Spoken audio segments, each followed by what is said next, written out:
হ্যাঁ, আমার ভালোবাসা মানুষগুলো দেখতে পাচ্ছ কি সুন্দর। আমি এখন কোচবিহার রাজবাড়ি আছি। এদিক থেকে বহু সৌন্দর্য চাইলে মানে এত এত চমৎকার ভালো লাগে, মানে এটা নিজের ভাষায় প্রকাশ করতে পারবো না। দেখেন এদিক দিয়ে দেখাই কি সুন্দর, একদম ওই লাগছে একদম।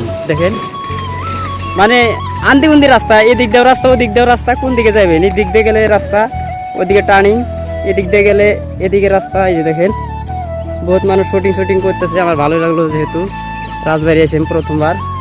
আর এটা ঘর তো দেখছেন কি সুন্দর করে বানাইছে একদম। এটা কুচবিহার রাজবাড়ি, মানে আগেকার রাজার আমলের স্মৃতিগুলা এগুলো আগ করে থেকে গেছে এদিকে। মানে এক কথা কথা গেল অসাধারণ। দেখেন কি সুন্দর ভিউ, মানে প্রকৃত একটা সৌন্দর্য অত আট করে থেকে গেছে। ওই জন্য রাজার আমলের এগুলা বাড়ি, কি সুন্দর দৃশ্য। দেখেন এদিকে পরে যে হাত পাওয়া দেওয়ার জন্য সুব্যবস্থা আছে। এই যে আমি ঘুরতে ঘুরতে মানে প্রচুর রোদ, প্রচন্ড রোদের মধ্যে আমি ভিডিও করলাম, করার পরে মানে ঘাইমে গেছি। এদিকে আমি অল্প একটু হাত পাও ধুয়ে রইলাম। তো ভালো লাগলো যে আমার সাথে আরো আমার এই যে বন্ধু আছে, এটা দেখতে পাচ্ছ কি সুন্দর দৃশ্য।